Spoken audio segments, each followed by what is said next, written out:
तो आज की क्लास स्टार्ट करते हैं। ठीक है, लास्ट क्लास में हमने बात करी थी सेक्सुअल रिप्रोडक्शन इन फ्लावर्स के बारे में। ठीक है, कि फ्लावर्स में किस तरीके से सेक्सुअल रिप्रोडक्शन होता है। ठीक है, आज हम बात करेंगे कि किस तरीके से जो सेक्सुअल रिप्रोडक्शन होता है एनिमल्स के अंदर। ठीक है, और एनिमल्स में भी बेसिकली किसके बारे में मेन पढ़ना है हमें, ह्यूमंस के अंदर क्या होता है। ठीक है, तो सबसे पहले मैं सेक्सुअल रिप्रोडक्शन में जाने से पहले जो उसका प्रोसेस है उसको पूरा एक्सप्लेन करने से पहले मैं सबसे पहले तुम्हें ये समझाना चाहूंगा कि उसमें कुछ वर्ड्स है जैसे गैमेट्स है या तुम्हारे फर्टिलाइजेशन है। ठीक है, ये जो वर्ड्स होते हैं इनका मतलब क्या होता है। ठीक है, और इनको कैसे डिफाइन करना है, क्योंकि कई बार यही जो वर्ड्स होते हैं ये इनकी डेफिनेशन भी पूछ ली जाती है तुमसे। हाँ, तो तुमसे आ सकता है। बात समझ में आ गई? हाँ, स्टार्ट करें फिर। ठीक है, तो हेडिंग डालिए सेक्सुअल रिप्रोडक्शन इन एनिमल्स।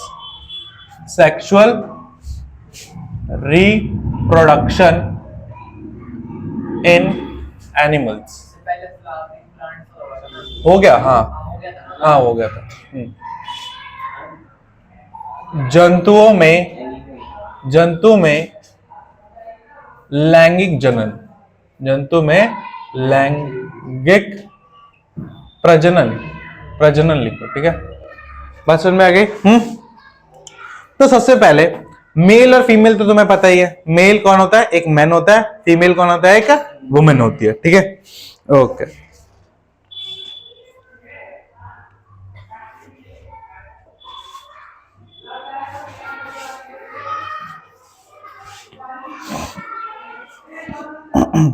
तो कुछ डेफिनेशन लिखो मेल्स के बारे में। वैसे पूछेगा तो नहीं, पर फॉर बेटर अंडरस्टैंडिंग जब भी मैं मेल वर्ड यूज करूंगा, ठीक है, या हिंदी में यूज करूं पुरुष या नर बोलेंगे। बेसिकली क्या बोलेंगे? नर। तो एन एनिमल लिखते जाओ, मैं बोलता भी जा रहा हूं। An animal having male sex cells called sperms। ठीक है, जो एक एनिमल के अंदर अगर मेल सेक्स सेल्स है जिनको क्या बोला जाता है? स्पर्म्स बोला जाता है। क्या बोला जाता है? स्पर्म्स। ठीक है, तो इन इट्स बॉडी ठीक है इज कॉल्ड मेल। ठीक है, किसी जंतु में अगर नर क्या बोलेंगे इनको, नर प्रजनन कोशिका है जिसे क्या बोलते हैं? हिंदी में स्पर्म्स को स्पर्म्स बोलते हैं ना, हिंदी में स्पर्म्स भी बोलते हैं ना। हाँ, जिसे हाँ वीर्य बोलते हैं।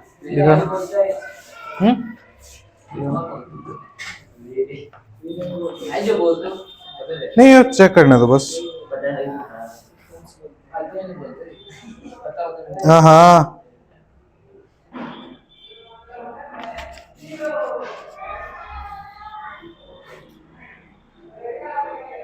अरे जिसे शुक्राणु कहते हैं। ठीक है भाई, शुक्राणु बोला था। जिसे शुक्राणु कहते हैं।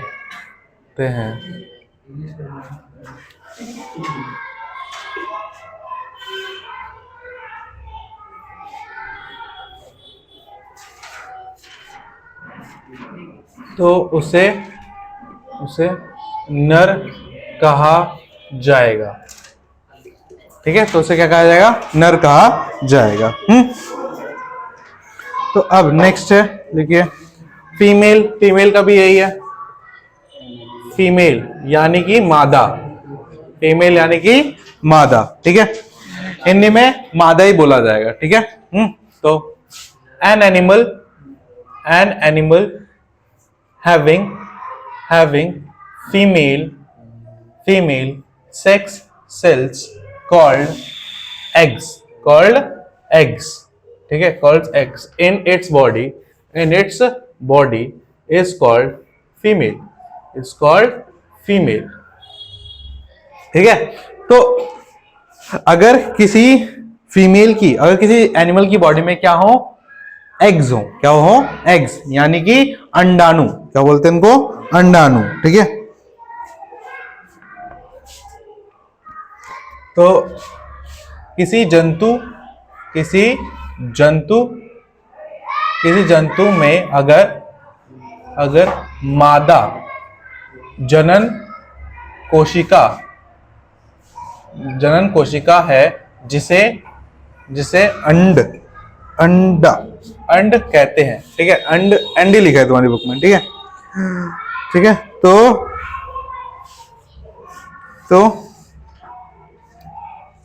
अंड कहते हैं, तो उसे क्या कहेंगे, मादा, तो उसे मादा कहा जाएगा, तो उसे मादा कहा जाएगा। बात समझ में आ गई।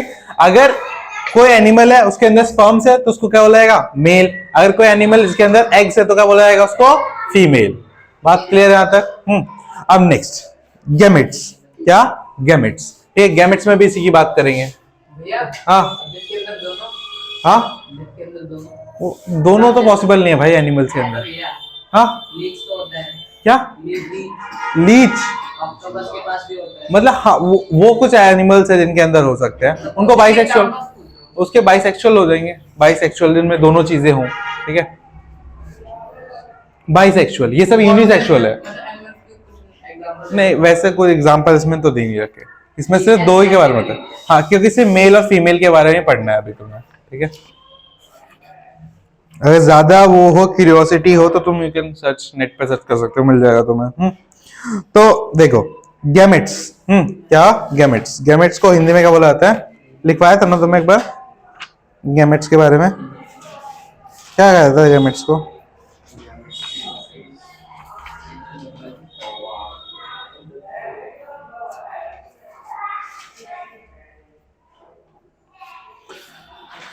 यार गैमेट्स कहाँ दे रखा है, ढूंढो भाई गैमेट्स को क्या बोलते हैं, कहाँ लिखा है। गैमेट्स, एक मिनट,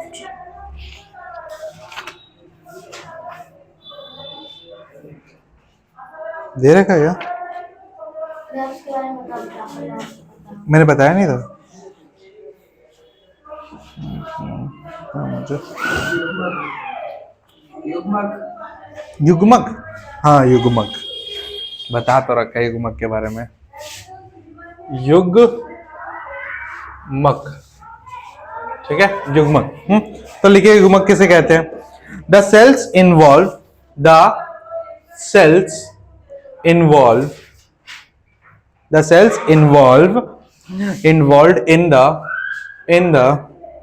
in sexual reproduction,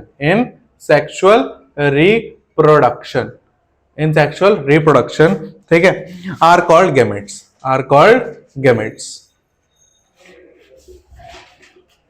ठीक है। मतलब वो कोशिका है जो जनन में भाग लेती है, उनको क्या बोला जाता है, युग्मक बोला जाता है, ठीक है। हाँ स्पर्म्स और एग्स की बात ही हो रही है, हाँ अभी लिखवाता हूँ, ठीक है। वह कोशिका जो लैंगिक जनन में भाग लेती है उन्हें युग्मक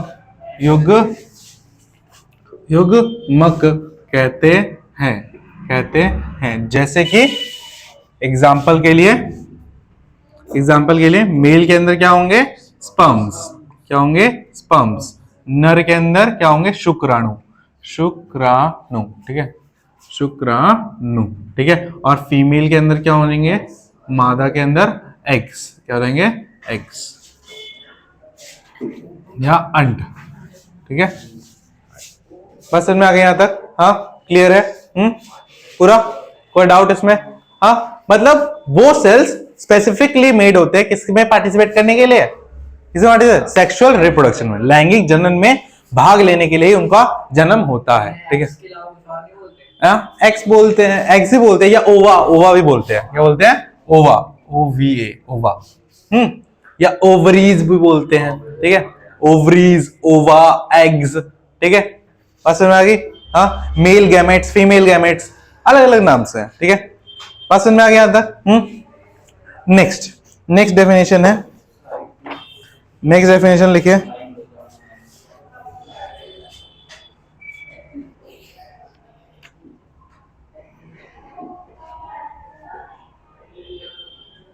पहले जाइगोट लिखो फिर फर्टिलाइजेशन लिखवाता हूं, या पहले फर्टिलाइजेशन लिख लो फिर जाइगोट लिखवाता हूं।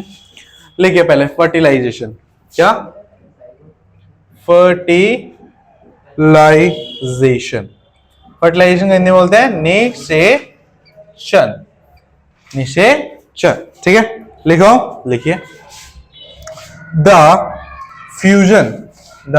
Fusion of male gamete, of male gamete, male gamete का मतलब यहां पे क्या बोल रहा है वो, स्पर्म्स, ठीक है, मेल गैमेट्स, ठीक है, with a female gamete, with a female gamete, और फीमेल गैमेट कौन से होंगे, एग्स, ठीक है, female gametes to form a zygote, to form a zygote, ठीक है, zygote during the sexual reproduction, during the sexual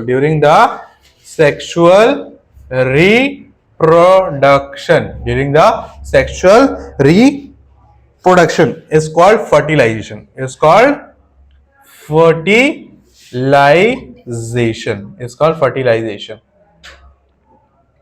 समझ में आ गई, ठीक है, मतलब कि जब नर युग्मक और मादा युग्मक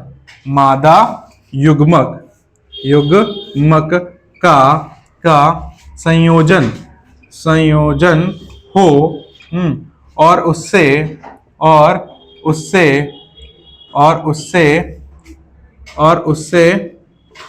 उससे युग्मनज बने, क्या बने, युग्मनज,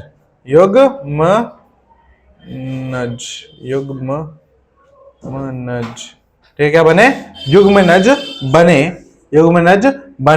ठीक है, युग्मनज बने लैंगिक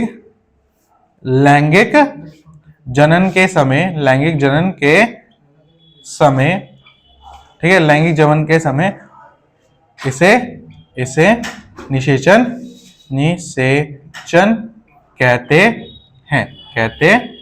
बात समझ में आ गया कि जब भी हमारा मेल गैमेट फीमेल गैमेट के साथ क्या करता है, कंबाइन करता है, क्या करता है, कंबाइन मतलब जुड़ता है, ठीक है, तो क्या बनाता है, जाइगोट बनाता है, क्या बनाता है, जाइगोट, जिसको हिंदी में क्या बोला जाता है, युग्मनज बनाता है, ठीक है, और जब ये प्रोसेस पूरा होता है तो इसी को क्या बोला जाता है, फर्टिलाइजेशन, क्या होता है, फर्टिलाइजेशन। बात समझ में आ गई, हाँ, क्लियर है यहां तक, नोट करो यहां तक।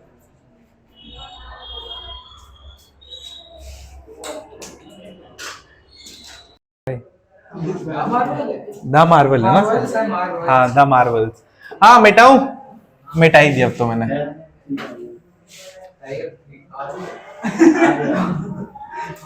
वैसे मैं मूवी देखने जा रहा हूँ, इसके लिए छुट्टी नहीं है, छुट्टी इसलिए कल भाई दूज है। हाँ भाई, मेरा तो बड़ा स्पेशल है, क्योंकि मेरी दीदी इतने सालों बाद आई है, तुम्हारे लिए स्पेशल नहीं हो, मुझे क्या पता, मेरे लिए तो बड़ा स्पेशल है भाई। हाँ, तो नेक्स्ट लिखिए zygote,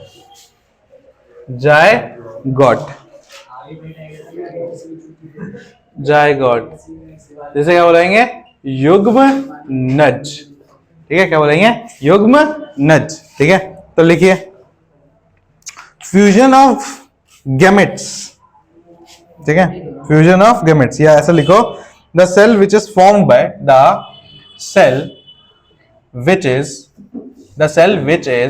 formed by formed by fusion of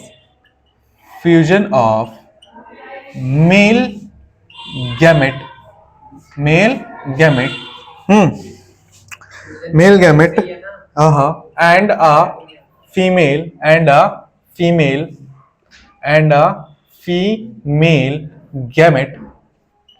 and a female gamete is called is called zygote, is called zygote. ठीक है भाई। जब नर युग्मक जब नर युग्मक और मादा युग्मक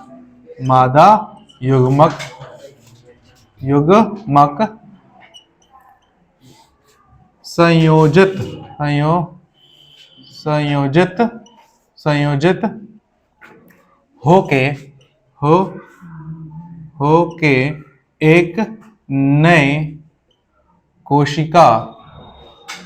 कोशिका को बनाते हैं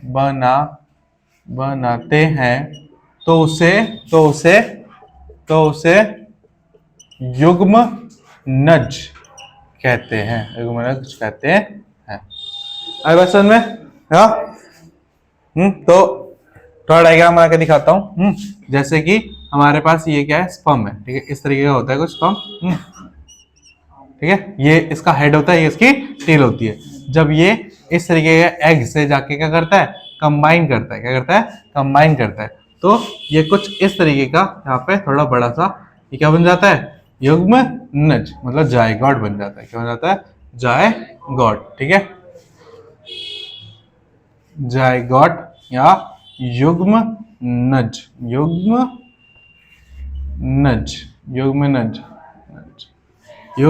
बन जाता है। ठीक है, ये क्या है, हमारा स्पर्म है। ठीक है, जिसे हिंदी में शुक्राणु कहा जाता है। क्या कहा जाता है, शुक्राणु।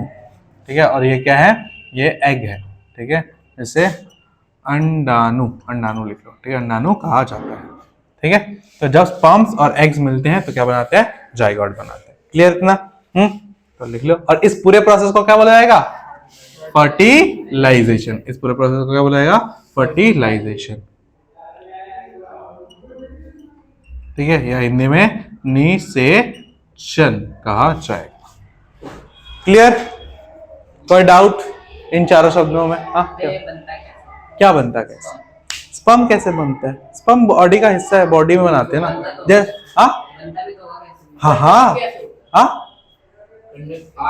फॉर्मेशन कैसे होता है?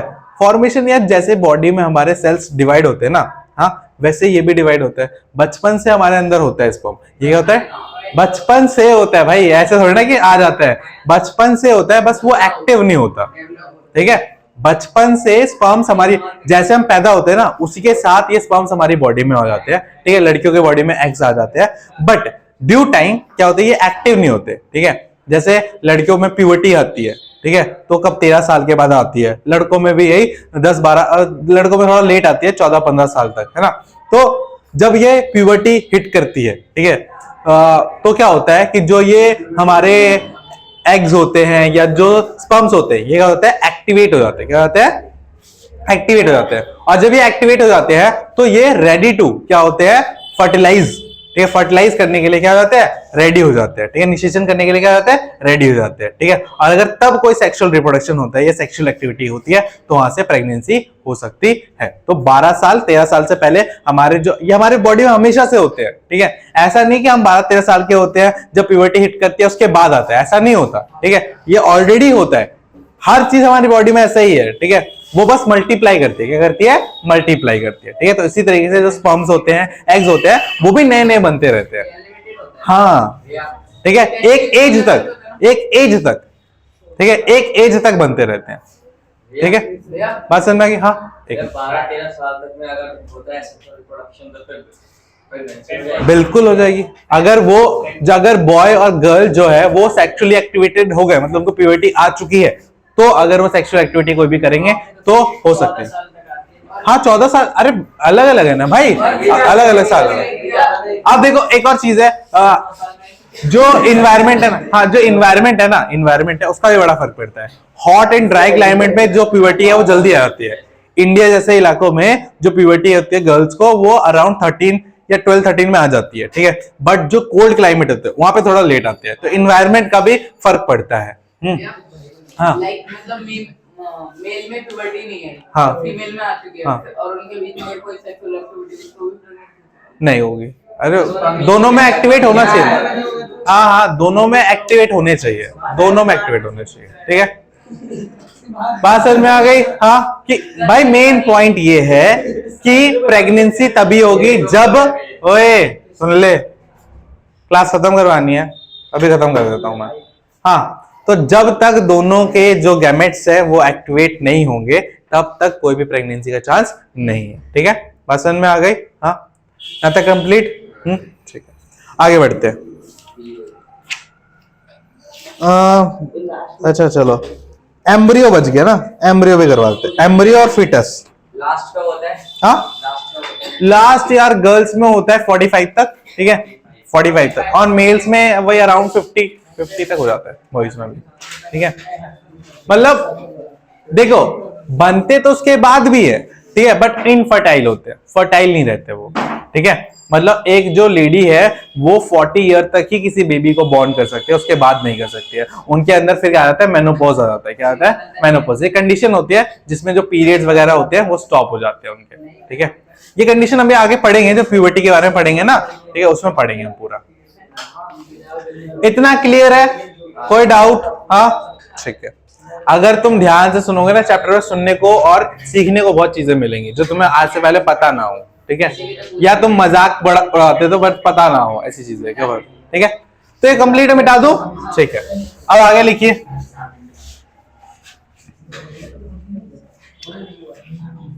मोस्ट ऑफ द टीचर जो होते हैं इस चैप्टर को स्किप करवा देते हैं, और नहीं, देखो, अगर सिर्फ बॉयज है तो आराम से पढ़ा सकते हो, या सिर्फ गर्ल्स है तो आराम से पढ़ा सकते हो, बट जब बॉयज और गर्ल्स दोनों बैठे हो तो ऐसी बातें टीचर्स करना अवॉइड करती है, या इंग्लिश में ही निपटा देती है, बच्चों को समझ में नहीं आता, ठीक है।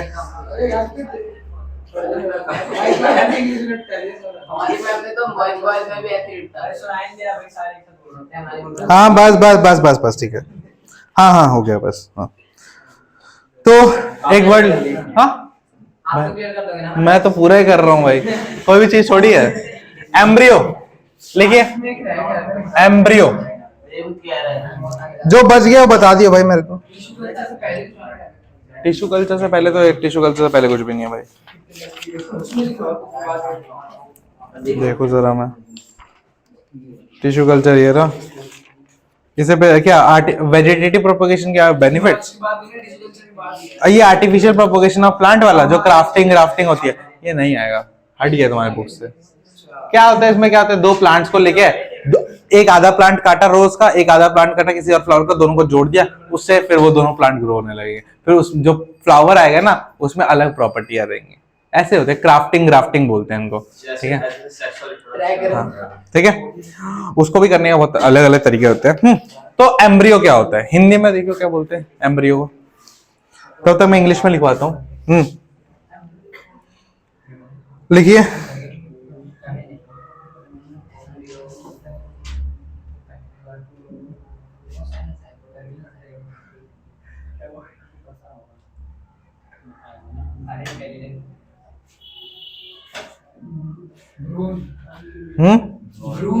भ्रूण ऐसे लिखा है भाई उसका, ठीक है, भ्रूण, ठीक है, भ्रूण नहीं, आपने जो मात्रा है ना वहां पे लगी, अच्छा, बड़े की मात्रा है इस पे और नीचे लगेगी। रुको, ऐसे की मात्रा ऐसे लगा है, अच्छा, र और वो एक साथ लग गया, चलो ठीक है। तो लिखिए, हाँ, the unborn baby in the uterus, in the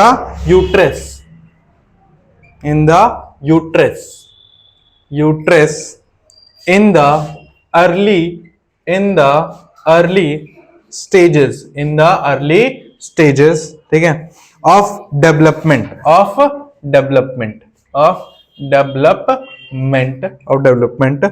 when body parts are not developed, when its body parts are not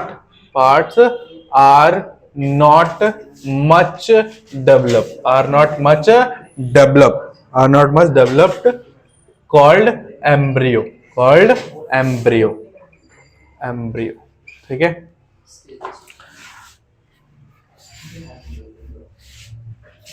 ठीक है, हिंदी में लिखो नवजात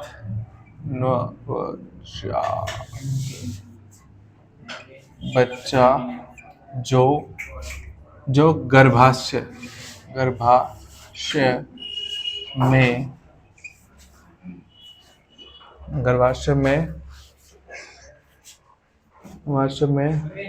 होता है, जिसमें विकास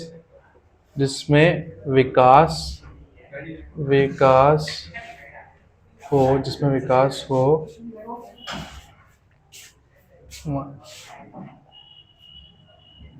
अगर नोट मच की जगह प्रॉपर्ली आ सकता है ना।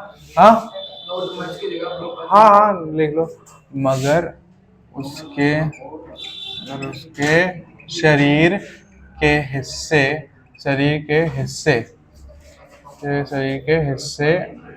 अच्छे से विकसित ना हुए हो, उसे भ्रूण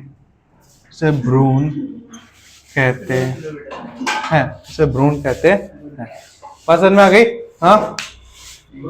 तो अब देखो, जो नवजात बच्चा होता है किसके अंदर? गर्भाशय के अंदर, और जो विकसित स्टेज में हो, ठीक है, बट उसके जो शरीर के हिस्से हो अच्छे से विकसित ना हुए हो, उसे क्या कहा जाता है? भ्रूण। ठीक है, मतलब जन्म से पहले जो स्टेज होती है, ठीक है, जन्म से पहले जब बच्चा पेट के अंदर होता है, ठीक है, और बहुत पहले के स्टेज में हो, बहुत अर्ली स्टेज में हो, जो उसके हाथ पैर अच्छे से ना निकले हो, ठीक है, तो उस वाली चीज को क्या बोला जाता है? एम्ब्रियो बोला जाता है या भ्रूण बोला जाता है। ठीक है, उसके बाद जब उसके हाथ पैर आ जाते हैं, ठीक है, सर्वर दिखने लगता है, तो उसको क्या बोला जाता है? फीटस बोला जाता है। क्या बोला जाता है? फीटस। ठीक है, फीटस को चेक करिए क्या बोलते हैं हिंदी में एक और लिखो, फीटस।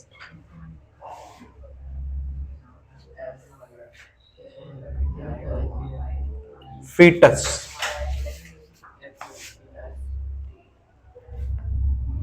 ठीक है, ये पहले के चरण में एम्ब्रियो होता है, बाद के चरण में ये क्या बन जाता है? फीटस बन जाता है। ठीक है, हाँ फीटस, हाँ ठीक है, दोनों भ्रूण ही बोल सकते हैं दोनों को। बस ये है कि स्टेज टाइम का डिफरेंस है। क्या है? टाइम का डिफरेंस है। ठीक है, और टाइम के साथ हाथ पैर तो आ ही जाएंगे, इसमें हाथ पैर नहीं होते, इसमें हाथ पैर होते हैं। ठीक है, हाँ ये अर्लियर स्टेज है, ये लेटर स्टेज है। ठीक है, बात समझ में आ गई? हाँ,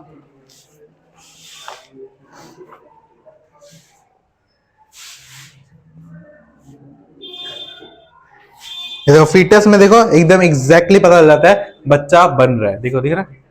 ये देखो सर, हाथ पैर दिख रहे हैं ना, ये फीटस है। ठीक है, तो लिखो the unborn baby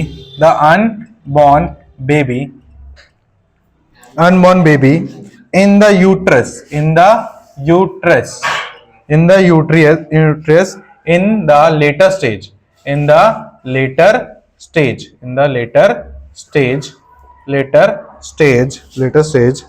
of development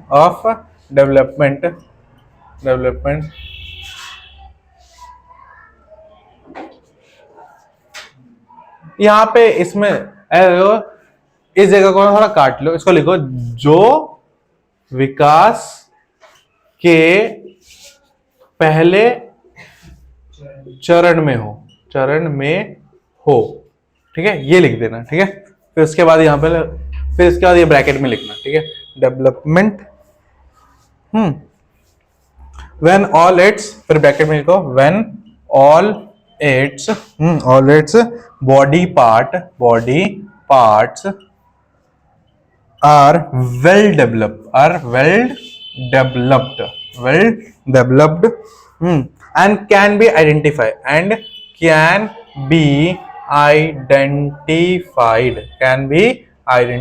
और पहचाने जा सकते हैं कि इसके हाथ पैर है, is called fetus।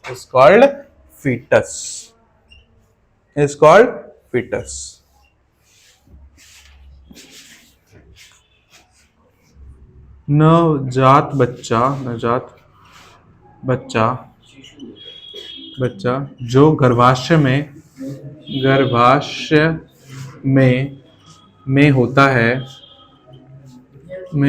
है जो विकास के अंदोलन तो शिशु बोलते हैं ना। हाँ शिशु बोल जो विकास के बाद के चरण में हो, मगर उसके शरीर के हिस्से अच्छे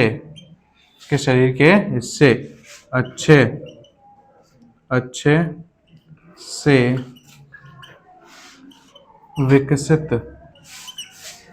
हो जाते हैं उसे भ्रूण कहते हैं। ठीक है, दोनों को ही भ्रूण कहते हैं, बस दोनों के भ्रूण में थोड़ा क्या होता है, अलग होता है। ठीक है, भ्रूण। ठीक है, बात समझ में आ गई। हाँ, मैं इसका एक और वर्ड बता दूंगा फीटस को, अभी तो मिल नहीं रहा। तो ये सारी डेफिनेशन क्लियर है जितनी भी लिखवाई है मैंने आज। हाँ ठीक है, चलो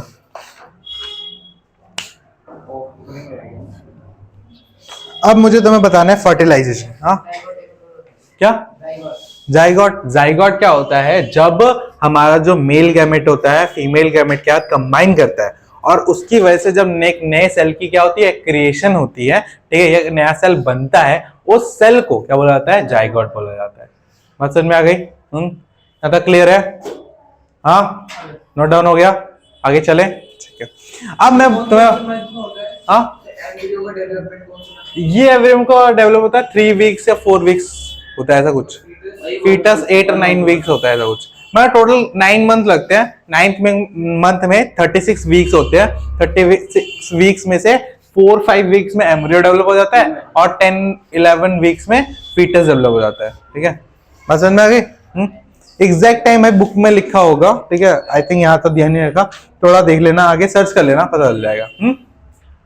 आगे बढ़े, क्लियर है ना कौन कौन सी स्टेज को क्या बोलते हैं? हाँ, तो दिक्कत आती है किसी बच्चे के हाथ नहीं होते तो वो एम्ब्रियो और उसके फीटस में दिक्कत आ जाती है। जो जाइगोट होता है उसमें पूरी तरीके फुल्ली डेवलप नहीं हो पाता। जाइगोट होता है वो एम्ब्रियो या फीटस में पूरी तरीके डेवलप नहीं हो पाता।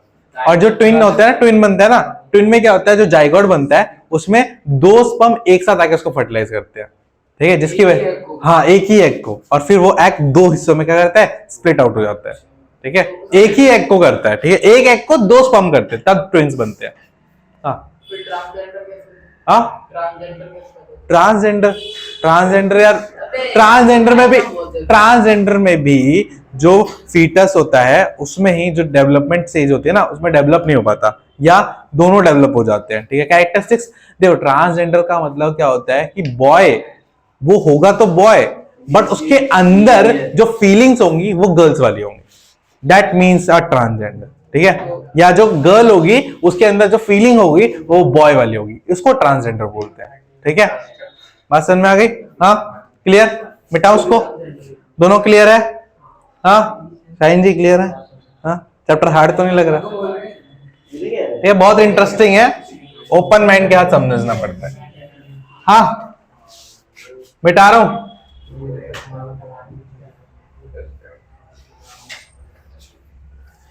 चलिए, अब मुझे आपको करवाना है फर्टिलाइजेशन के 2 टाइप्स। ये फर्टिलाइजेशन 2 तरीके से होती है, एक होती है इंटरनल, एक होती है एक्सटर्नल। ठीक है, ऑफस्प्रिंग अभी आएगा भाई, ऑफस्प्रिंग बच्चा ही तो होता है जो बाहर आ जाता है, उसको ऑफस्प्रिंग डेफिनेशन लिखवा दूंगा मैं।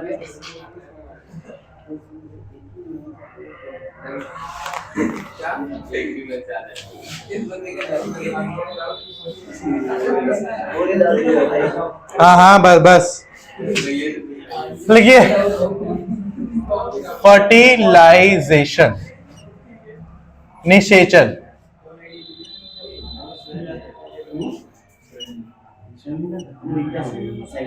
एक होता है हमारा इंटरनल फर्टिलाइजेशन, एक होता है एक्सटर्नल फर्टिलाइजेशन।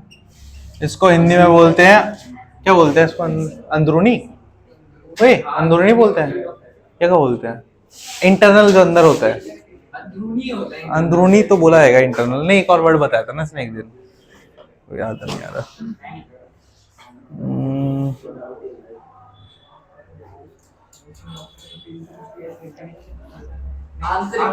आंतरिक, हाँ आंतरिक, आंतरिक निषेचन,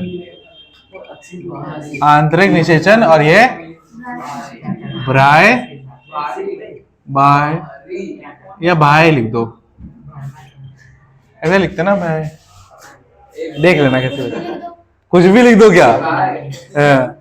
और तेरे को हिंदी नहीं आती तो मैं क्या करूं, ये सब वर्ड तेरे को बता है,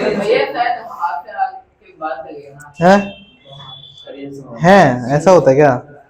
चलो मैं देख लेता हूँ क्या। ये रुक जाना, रुक जा, शांति रख, चिल्लाने लगती है।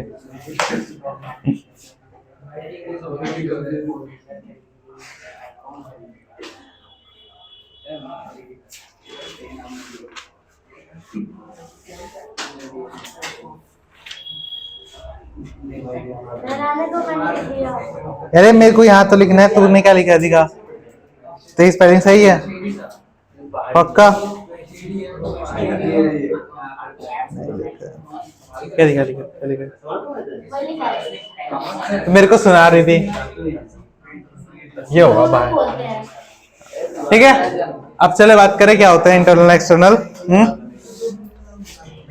तो भाई देखो, इंटरनल और एक्सटर्नल वर्ड से ही थोड़ा बहुत समझ में आ रहा है। इंटरनल का मतलब ऐसा फर्टिलाइजेशन जहां पे एग्स और जो स्पर्म्स होंगे वो बॉडी के अंदर ही क्या करेंगे, एक दूसरे को फर्टिलाइज करेंगे। और एक्सटर्नल क्या होंगे, ये दोनों बाहर एक दूसरे को फर्टिलाइज करेंगे। कोई बाहर वाला एग्जांपल दे सकते हैं, बाहर भी करता है।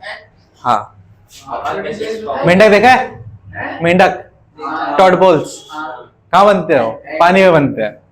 कैसे बनते हैं, एगलेस कैसे होते हैं, उनमें भी सेक्सुअल रिप्रोडक्शन होता है। जो फीमेल होती है वो एग्स को बाहर छोड़ती जाती है और जो मेल होता है वो स्पर्म्स को बाहर छोड़ देता है, और पानी में दोनों एक दूसरे को क्या करते हैं, फर्टिलाइज करते हैं। और ऐसे फर्टिलाइजेशन को क्या बोला जाता है, एक्सटर्नल फर्टिलाइजेशन बोला जाता है। ठीक है, बात समझ में आ गई। ठीक है भाई, लिखिए इसको लिखिए। द फर्टिलाइजेशन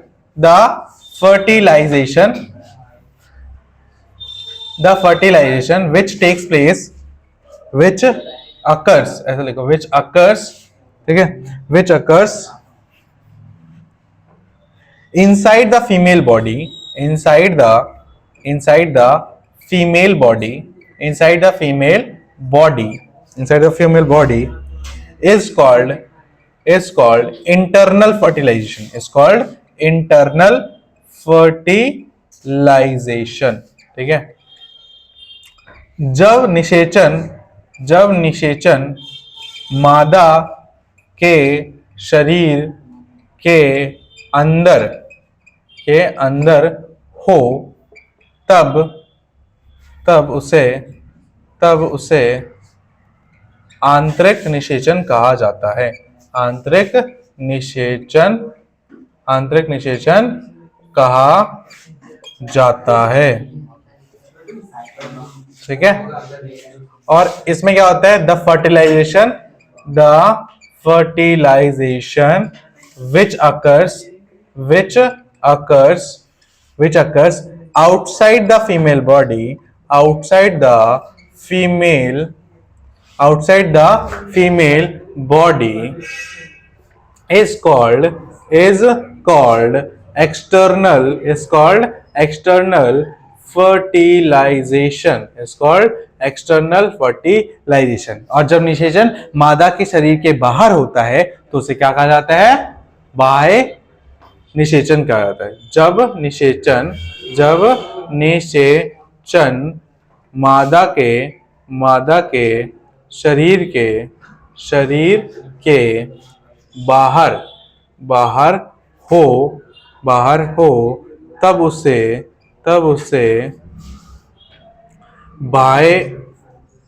बाह्य निषेचन कहा जाता है।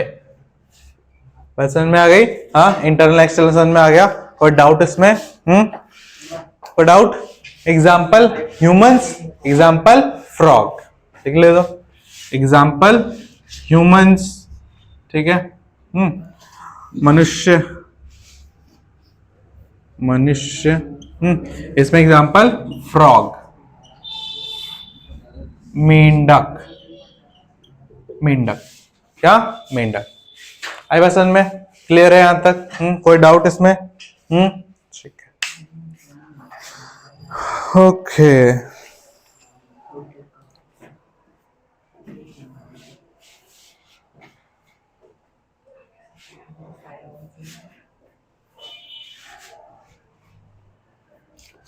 मिटाऊं?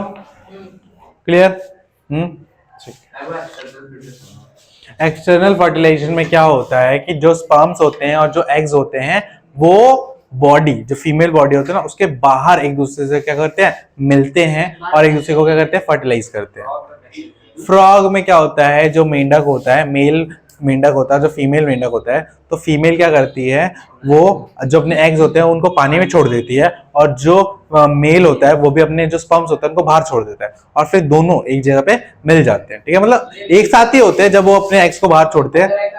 हाँ, अदर एग्जाम्पल, हाँ भाई, मिलते कैसे होंगे, उनका भी ना एक टाइम पीरियड होता है कि इसी टाइम पे वो एग लेज करेंगे। हाँ, तो भाई वो सिर्फ एक दो अंडे थोड़ी ना डालते होंगे, वो बहुत सारे अंडे छोड़ते हैं। ठीक है, लाखों में अंडे छोड़ते हैं, उनमें से जाके कुछ बच्चे बनते हैं, क्योंकि सबको फर्टिलाइजेशन तो नहीं होगा ना ऐसे केस में। हाँ हाँ, क्या फिश? नहीं, फिश का अलग होता है, थोड़ा अलग होता है। एग्जाम्पल बता रहा हूँ। हाँ, कुछ फिशेज होती हैं, टॉड्स होते हैं, ठीक है, और फ्रॉग्स होते हैं, ठीक है, जिनको एम्फीबियंस बोला जाता है। क्या बोला जाता है? एम्फीबियंस। ठीक है, बात समझ में आ गया? ये एग्जाम्पल है। हाँ बिल्कुल, वो भी तो एनिमल्स की कैटेगरी में आते हैं, मरीन एनिमल्स होते हैं वो। हाँ, डॉक्यूमेंट्री सर्च कर लियो भाई, कैसे होती है फिश के अंदर, ये सिलेबस में नहीं दे रखा। ठीक है, हाँ, तो यहां तक क्लियर है? हाँ, तो लास्ट टॉपिक, मतलब होमवर्क ये तुम्हारे लिए, होमवर्क लिखिए कि एडवांटेज ऑफ सेक्सुअल रिप्रोडक्शन के ऊपर तुम्हें 10 पॉइंट लिख के लाने। ठीक है, सेक्सुअल रिप्रोडक्शन के 10 फायदे आपको लिख के लाने। बात समझ में आ गई? एडवांटेज ऑफ सेक्सुअल रिप्रोडक्शन लिख के लाना है। ठीक है, जैसे कुछ तो मैं बताता हूं कि जेनेटिक्स चेंज हो जाती है, न्यू ओरिजिन का जो नई स्पीशीज बन सकती है, ठीक है, उनमें किसी भी बीमारी से लड़ने की कैपेबिलिटी डेवलप हो सकती है। ठीक है, हाँ, तो हेरिडिटी कैसे होगी? सेक्सुअल में होगा ना हेरिडिटी। ठीक है, बात समझ में आ गई यहां तक? हाँ, तो आपको इसके बारे में लिख के लाना है। ठीक है, आज की क्लास में इतना ही करते हैं। नेक्स्ट क्लास में जो होगी साइंस की, उसमें हम पढ़ेंगे मेल रिप्रोडक्टिव पार्ट और फीमेल रिप्रोडक्टिव पार्ट, और उसके बाद हमारा चैप्टर खत्म हो जाएगा। ठीक है, ठीक है, चलिए बाय।